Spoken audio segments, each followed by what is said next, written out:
el ingeniero civil Ricardo Peñarrera León. Bueno, lo que les vengo a mostrar es un poco el trabajo que se ha venido realizando en el Ecuador en el tema de transporte. Mucho se ha hablado estos últimos años en el tema de la vialidad, sobre todo en el Ecuador, y es bueno que se conozca los avances, todo lo que se ha trabajado en gestión de riesgos en el Ecuador en el tema de transportes y también los retos que todavía enfrenta el sistema como tal. Quiero mostrarles en primer lugar cómo funciona el tema del transporte. El ente rector en el tema del transporte es el Ministerio de Transporte y Obras Públicas, y que se dedica exclusivamente en el tema de infraestructura del transporte, el transporte terrestre, tránsito y seguridad vial, transporte aéreo, puertos y transporte marítimo y fluvial. En esta exposición, si bien deberíamos abarcar todo esto para hablar del sistema de transportes, nos centraremos en el tema de la infraestructura como tal y sobre todo en la infraestructura vial. Aquí es simplemente para mostrarles la estructura del Ministerio de Obras Públicas, pero también entender que el Ministerio en la parte del gobierno central tiene unas competencias, pero también los gobiernos autónomos descentralizados del país, es decir, el tema municipal y el tema provincial, que sería el equivalente acá, el tema departamental o de regiones, ¿no? Entonces, en este sentido también tienen competencia los gobiernos locales en el tema del transporte. La red vial del país, si bien Ecuador es, con Uruguay, de los países más pequeños en Sudamérica, podemos ver aquí cómo está distribuida la red principal del Ecuador, la Panamericana, que llega hasta Perú en una bifurcación tanto por la provincia de Loja como por la provincia del Oro. En la parte oceánica tenemos los puertos de Esmeraldas, Manta, Guayaquil y Puerto Bolívar, y en la parte oriental es donde están los puertos fluviales, ¿no? Con los ríos amazónicos en conexión con Perú. Para entender el tema de la gestión de riesgo tenemos que entender cómo es que se produce esto del riesgo, cómo es que se produce, y a veces cuando ya trabajamos en gestión de riesgos olvidamos a veces empezar por el tema de los conceptos, y ahí es cuando tenemos problemas a la hora de ejecutar acciones de reducción de riesgos o enfrentar los desastres. Como Ecuador, nosotros aprendimos muchísimo en el tema de transporte con el tema del fenómeno del Niño, que lo vivimos conjuntamente con ustedes, año 82-83, 97-98. En el año 82-83, en tema vial, el Ecuador perdió 383 millones de dólares. Para el 97-98 ya perdió 787 millones de dólares. ¿Sí? Aquí están todas las vías que se perdieron y todos los puentes, 46 puentes, de los cuales 19 fueron totalmente destruidos en el fenómeno del Niño. Y esto es, digamos, el inicio, sobre todo el fenómeno del Niño 97-98, a repensar el tema del transporte en el Ecuador. Porque la mayoría de estos puentes que se fueron en 97-98 fueron ya reconstruidos después del 82-83. ¿Sí? Entonces, cometíamos los mismos errores. Entonces hay que empezar viendo qué es esto del riesgo. ¿Sí? Pero cuando uno normalmente analiza, los entes rectores de la gestión de riesgo en nuestros países se adaptan a la terminología ya de Naciones Unidas a nivel mundial, pero también ahí encontramos ciertos errores que nos hacen cambiar la concepción de lo que es el riesgo. Este es el último documento que presenta Naciones Unidas con el concepto de riesgos, pero si ustedes se dan cuenta, entre lo que está escrito en inglés y lo que está escrito en español, no es una buena traducción, nos hace pensar diferente.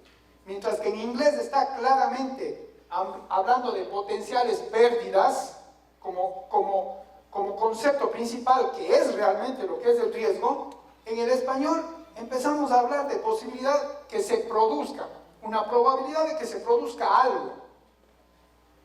Entonces, mentalmente ya estamos teniendo problemas con esto. Entonces, les pido a entender que el riesgo realmente son las pérdidas.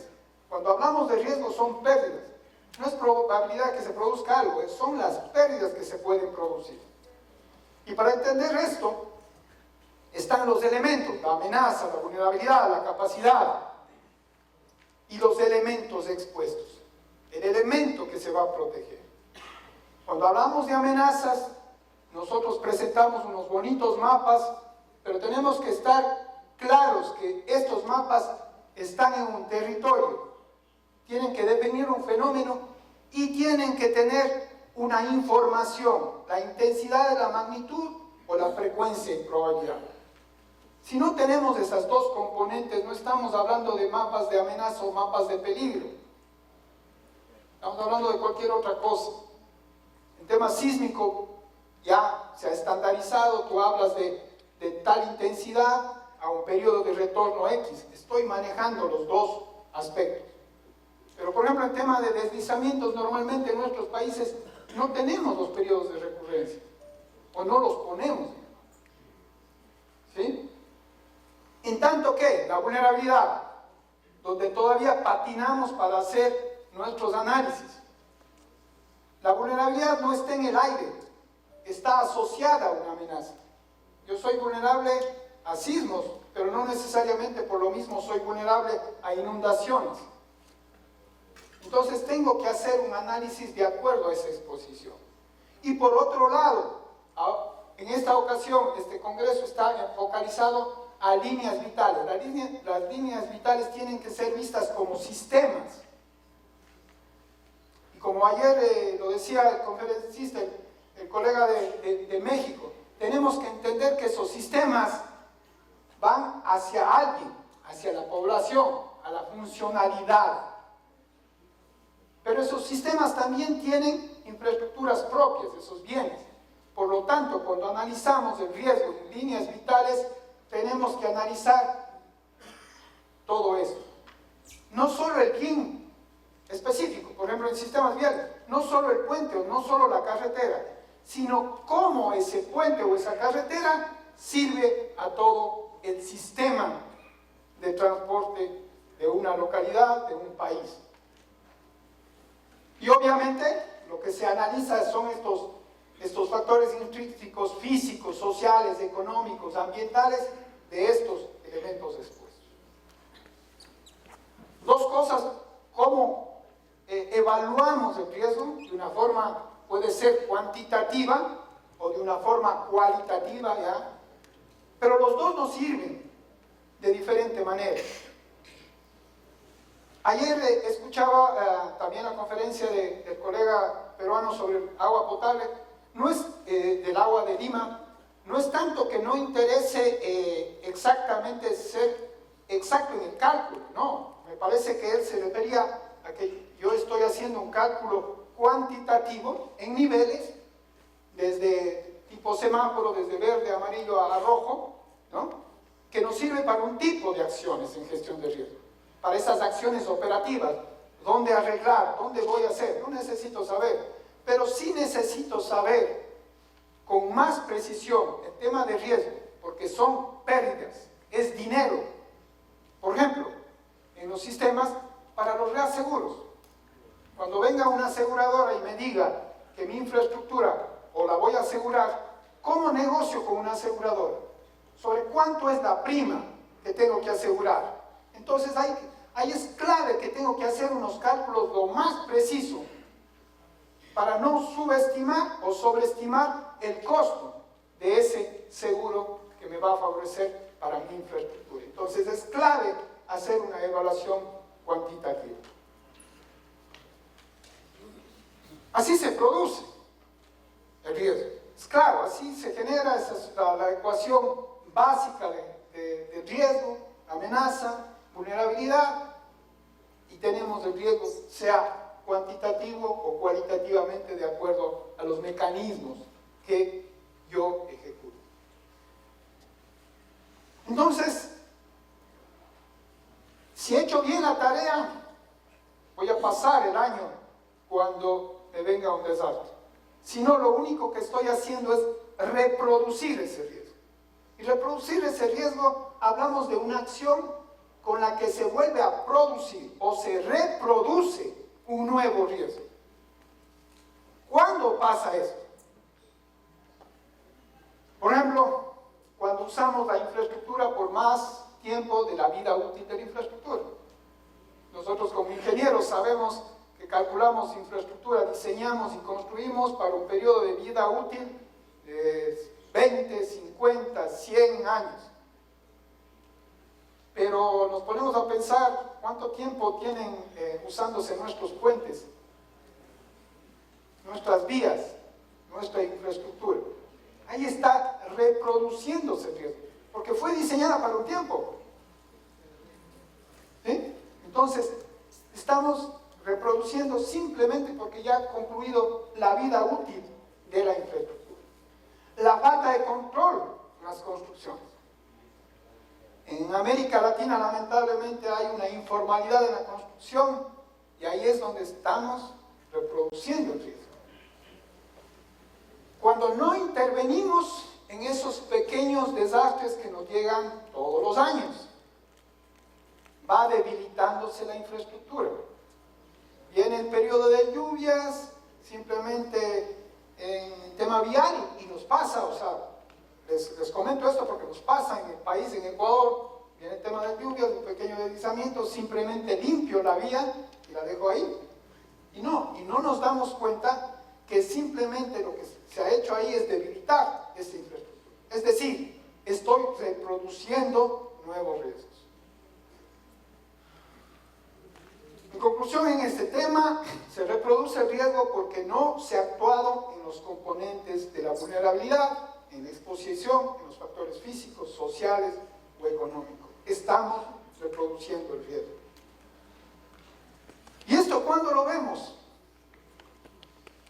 Cuando vemos cómo se afecta a la población. El que termina pagando esta reproducción de riesgo son los más vulnerables. Son esas comunidades que en el caso de transportes quedan aisladas. Son esos países que cuando se ve afectado el transporte no pueden mover su producción. Ellos son los afectados. En el caso ecuatoriano, nos tocó la prueba de fuego el 16 de abril del 2016 y nos afectó en esta zona, Pedernales, noroccidente del país, y afectó a toda esta zona. Y le puse aquí también a Guayaquil, porque a pesar de estar a 250 kilómetros de distancia del terremoto, por el tema de suelos blandos, tuvo una afectación muy seria, ¿no? Entonces, un terremoto de 7.8 de magnitud momento, que se da frente a las costas de Manabí, presenta un pequeño tsunami que no pasó los 30 centímetros, o sea, no nos causó mayores problemas, y que en intensidades de EMC tuvo hasta 9 de intensidad. Las pérdidas de ese terremoto. En tema de transporte, 244 millones de dólares. Eso le costó al país. En tema vial, son casi 200 millones. Comparando con el fenómeno del Niño, como pueden ver, es mucho menor. Ahí hay que analizar si aprendimos del fenómeno del Niño o realmente el tema de terremotos no afecta tanto a la infraestructura vial. ¿Qué pasó ahí? ¿Qué nos pasó? Ahí el tema en las vías, en la red principal, estamos hablando que se perdieron alrededor de 83 kilómetros de vías afectadas. 83. Es muy por debajo de lo que afectó el fenómeno del Niño, muchísimo menor. ¿Sí? Y eso fue ventajoso Porque cuando uno piensa como sistema, y como decía la exposición anterior, ¿cómo le afecta al resto? Porque necesitábamos de las vías para entrar con ayuda humanitaria a la zona afectada. Más de 250.000 personas se quedaron sin casa. Tenían que alimentarse, necesitaban agua. ¿Por dónde entran los tanqueros? Se quedaron sin energía eléctrica. ¿Por dónde entran toda la maquinaria para arreglar el tema eléctrico? Entonces, es clave estas líneas vitales. Por algo se llaman líneas vitales. Entonces, ventajosamente, se pudo reparar o rehabilitar, más que reparar, rehabilitar vías para poder hacer esas acciones. Ejemplos de tema vial, estos son los típicos problemas que pasan en las vías en tema de sismos. Ustedes ya también lo vivieron, 2001, 2007. Y aquí un ejemplo, que este sí creo que recorrió el mundo la foto, es un punto específico en el cantón Puerto Viejo, ¿sí? Pero fue interesante cuando haces el análisis. Esta era una vía, la original es esta, la antigua, y se hace una ampliación de la vía. Y lo que falla es la nueva vía, ¿no? La parte nueva. Porque el pie del talud, con unos muros de gaviones, falla, y ahí tienes las consecuencias.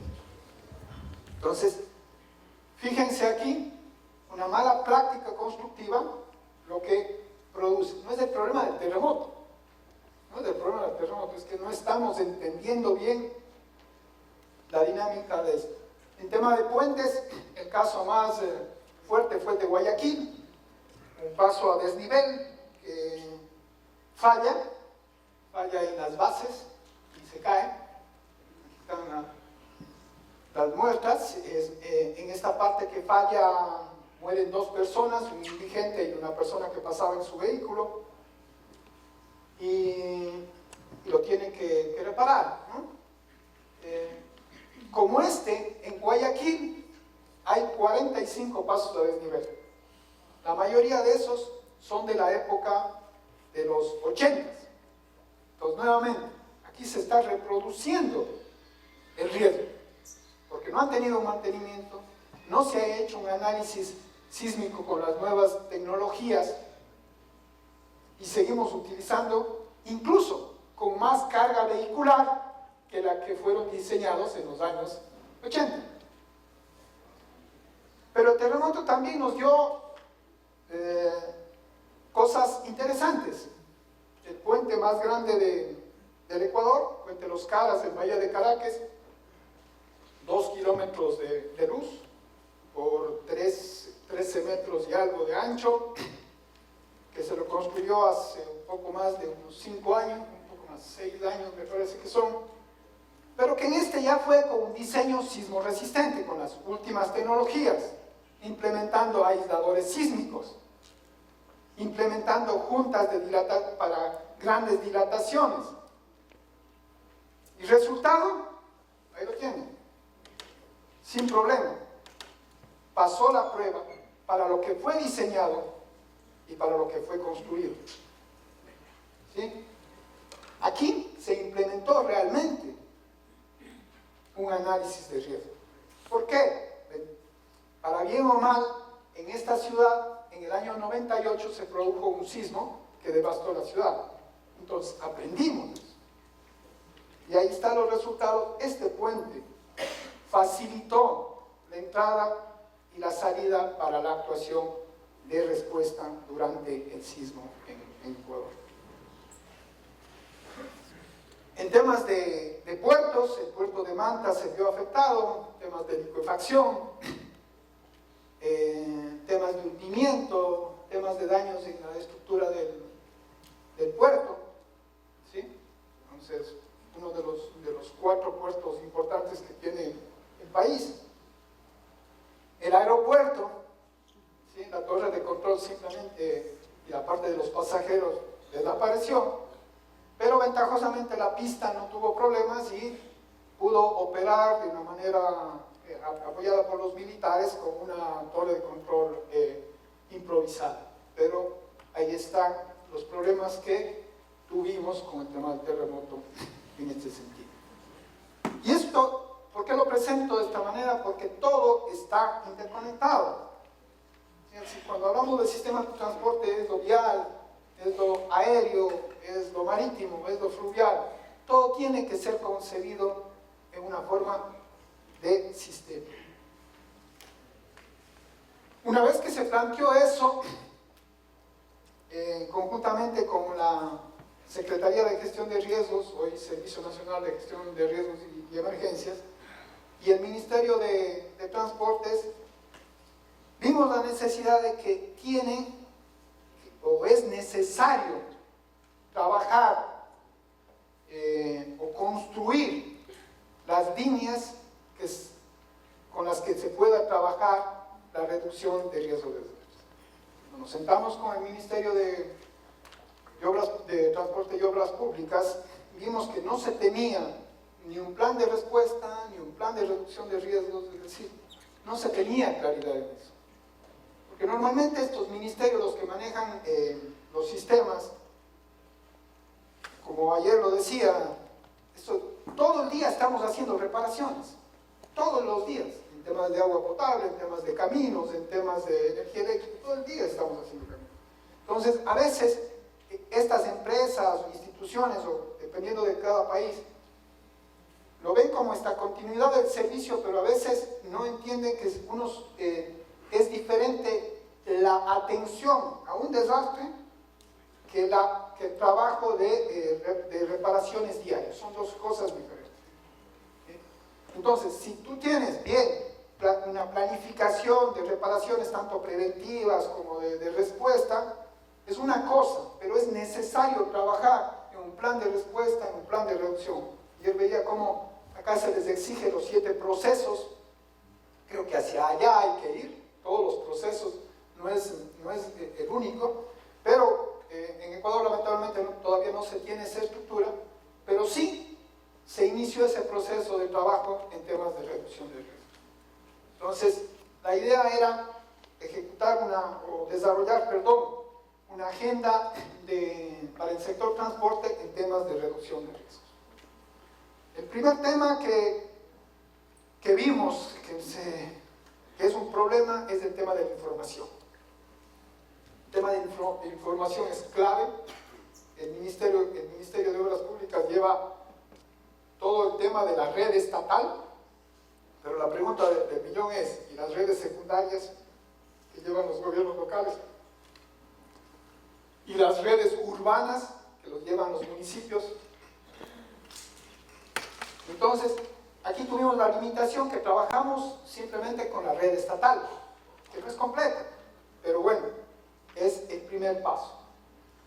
Se trabajó en 2 fases, una fase de diagnóstico, esta primera fase, no sé si se ve bien, y la fase de propuestas de trabajo. Aquí les voy a explicar un poco para que se entienda cómo inició ese trabajo, pero es clave entender que sin un buen diagnóstico, poco o nada puedo hacer ya en el nivel de propuestas. ¿Qué metodología se usó? Se usó una metodología de evaluación del riesgo, de las vulnerabilidades y riesgos de acuerdo a elementos esenciales. ¿Qué nos referimos con eso? Es determinar dónde están esos puntos críticos, esos elementos claves donde tengo que priorizar mi acción.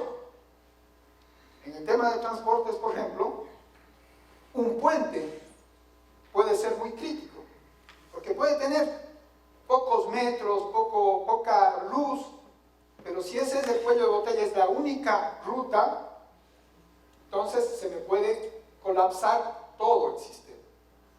Entonces la idea se trabajó con estos 5 elementos, la red vial estatal, por eso se menciona ahí que tiene ese limitante, los puentes, los terminales terrestres, los aeropuertos y los puertos fluviales.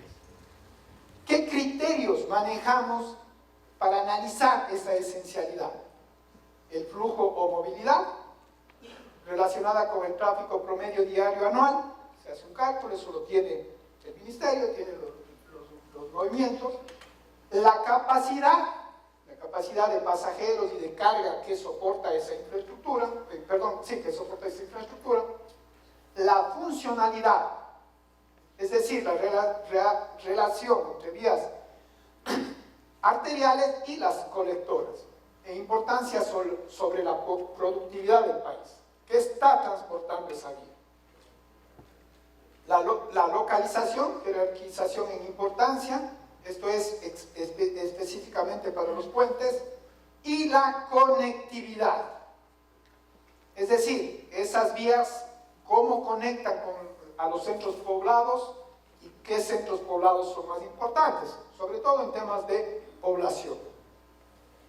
Y con estos elementos yo defino esos elementos esenciales, esos puntos críticos donde tengo que poner ojo, donde tengo que hacer mi análisis de mejor manera. Yo tengo toda mi red y analizo las vías. Si ustedes ven donde es más rojo, es donde más importante es, donde más esencial es. Y como ven, aquí está Quito, la capital, obviamente va a tener mayor importancia. La segunda ciudad, Guayaquil, con el puerto de Manta, donde se produjo el sismo.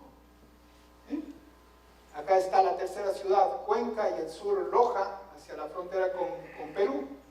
Y otro punto clave estratégico es este en el oriente, donde está todo el tema de la infraestructura petrolera del país. Entonces, va teniendo un análisis más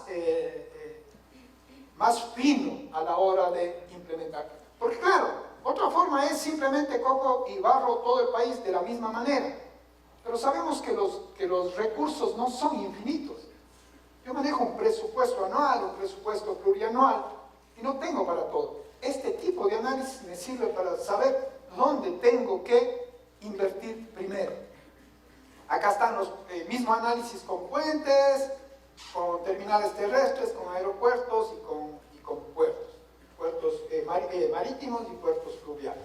Hago ese análisis y ya tengo la primera situación del país. ¿Dónde está lo esencial en mi sistema de transporte? Luego hago el análisis de vulnerabilidad, pero ese análisis de vulnerabilidad completo, no solo el físico, sino el drenaje, la estabilidad, etc. Este es el primer diagnóstico de vulnerabilidad territorial. Pero también teníamos que ver el tema de la vulnerabilidad institucional, como ministerio. ¿Qué nos pasa como sistema de transporte? Entonces, viendo el marco jurídico e institucional, vemos los temas de cómo está la organización, las capacidades, la coordinación, la difusión de leyes y normativas, los mecanismos de control.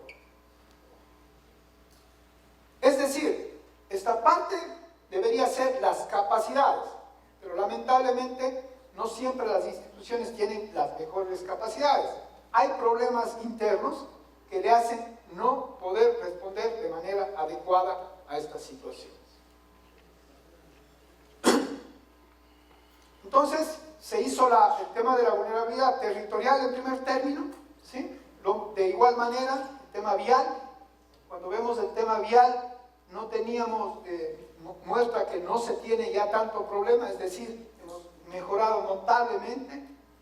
Tenemos temas de vulnerabilidad en el tema de los puentes, ¿sí? Los puertos, aeropuertos y terminales terrestres, aeropuertos y puertos. Entonces, esto es clave a la hora de analizar el tema de la vulnerabilidad como sistema, nuevamente, no como elemento, sino como sistema. Aquí no se aprecia bien, pero este es el diagnóstico de la vulnerabilidad institucional. Con esto se dieron cuenta que el ministerio no tiene que vivir en una burbuja de que yo hago transporte y listo, que son los que están en naranja, sino que tienen una serie de relaciones con otras instituciones. para poder trabajar. Acá, esta parte de acá, es con la mesa del COE, que tiene para el tema de respuesta, solo este. Y de ahí las otras para los temas preventivos, de reducción de riesgos, de planificación, etc. Y ahí recién se dan cuenta que esto no es de una sola entidad. Están incluidos el tema de los gobiernos locales, tema municipios, tema provincias. Entonces, para que funcione mi sistema de transporte, tengo que trabajar con todas estas instituciones, con todo esta telaraña que es el marco institucional de cada uno de los países, ¿no? La última parte es el análisis ya con los escenarios de riesgos. Es decir, ya incluyo la amenaza. Y calculo también el tema de esta vulnerabilidad intrínseca, es decir, la que viene directamente por la exposición. Tema de elementos esenciales, o sea, en pocas palabras le estoy dando peso a esos puntos claves, incluyo las amenazas por la exposición y tengo esos escenarios de riesgo de desastre en la movilidad. ¿Por qué hablamos de escenarios? Porque el escenario es el que me sirve para poder planificar. Un número, cuando hago la evaluación del riesgo, digo, voy a tener 5.000 millones en pérdidas. ¿Cómo planifico con eso? Eso está bien para los seguros, pero tengo que generar el escenario. ¿Qué puede pasar? ¿Qué va a pasar si se bloquea la vía y con el tema de producción? ¿Qué va a pasar con el tema de insumos? ¿Qué va a pasar con el día a día de las poblaciones, de las personas? Entonces, es clave entender esa situación en el tema de un sistema, de una línea vital. Entonces, ahí simplemente se puso los mapas de peligros, de amenazas, el tema volcánico, el tema de inundaciones, el tema sísmico y el tema de deslizamientos. 4 elementos que teníamos de información para ir catalogando. En este caso aquí les muestro el sistema vial específicamente. Y como vemos que en algunas zonas, como ven en esta parte esta es la sísmica, y ven que en la parte donde se produjo el terremoto, el escenario es complicado. Es complicado, pero simplemente eso nos mostró que la vialidad ahí pasó el examen del terremoto porque no tuvimos tantos daños como los que se esperaban.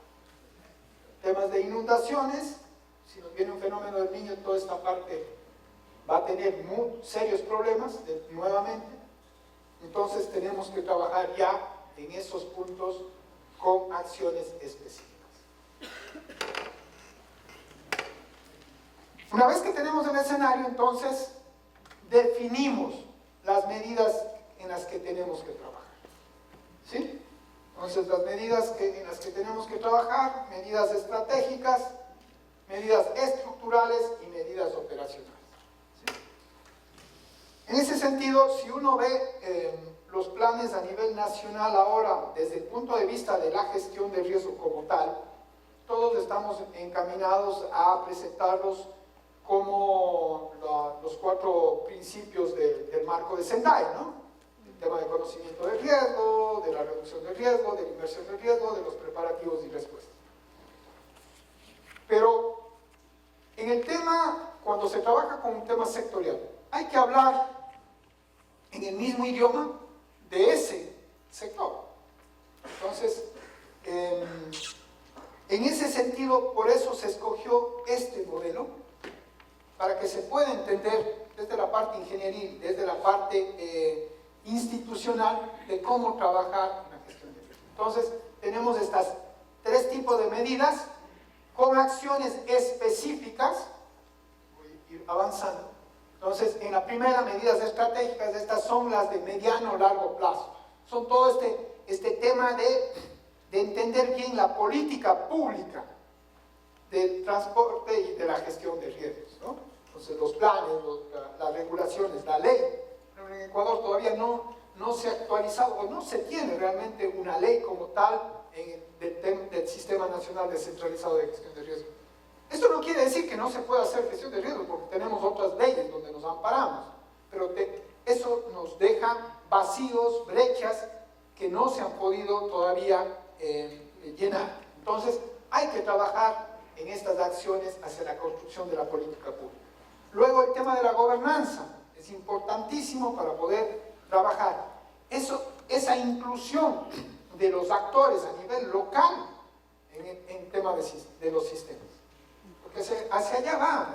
La red nacional te une el poblado, de donde sale el producto, de donde sale la papa, el choclo, de donde sale también la industria. Entonces es importante.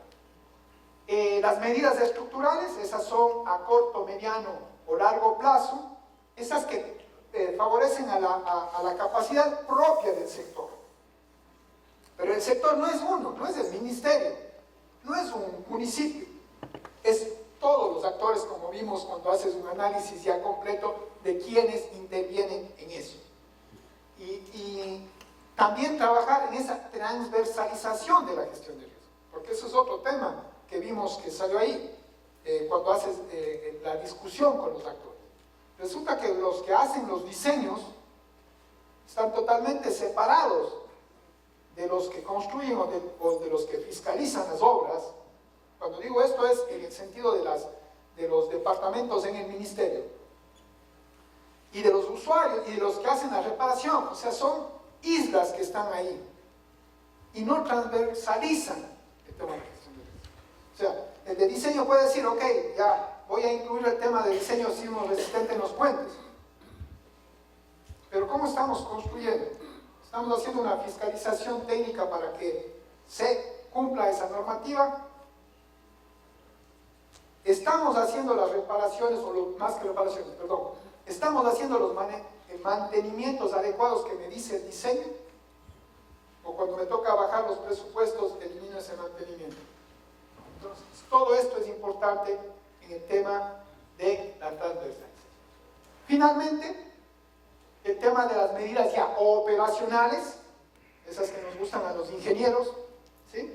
Esas medidas de la protección del elemento como tal, de ver los taludes, de ver el drenaje, que a veces, ese es a veces nuestro problema como ingenieros, o sea, nos enfocamos en esa parte, pero cuando trabajamos ya en gestión de riesgos, tenemos que abrir esa visión, una visión hacia 180 grados, de manera que tengas esa visión desde los elementos poblacionales, los elementos funcionales y obviamente, que esto es importantísimo, los elementos ya de la infraestructura, de los elementos. Y obviamente no hay que olvidar el tema de la resiliencia. De la resiliencia, como más o menos en Ecuador vamos entendiendo, como una característica. No tenemos que hablar de la resiliencia en abstracto, como resiliencia, no. Se tiene que hablar como sistemas resilientes, comunidades resilientes. Porque es una característica, no es un sustantivo, es un adjetivo. Y eso tiene que entenderse. Entonces, este es el tema para poder lograr en nuestros países andinos, tenemos no uno, por casi todas las amenazas en nuestros países, entender que estos sistemas no tienen que fracasar cuando venga un evento peligroso. En ese sentido, los siguientes pasos que está dando el país, se está trabajando en hacer ya las próximas carreteras con estudio de riesgos, ahora empiezan un pilotaje con fondos del Banco Interamericano de Desarrollo, una carretera que va a unir con Perú, justamente en Loja, se va a implementar, o se quiere implementar ya incluso un sistema de alerta temprana, van a hacer un pilotaje para deslizamientos en carreteras, se quiere continuar dentro de este gran esquema de la reducción de riesgos en el tema del plan de respuesta vial, de respuesta, no de mantenimiento ni de reparaciones, sino de respuesta ante desastres, y para poder tener el marco que ustedes también en Perú trabajan en ese de todos los procesos de la gestión de riesgo. Simplemente es lo que les quería mostrar, nuestros avances, y en el tema de preguntas, bueno, estaremos aquí para poder seguir hablando sobre el tema. Muchísimas gracias.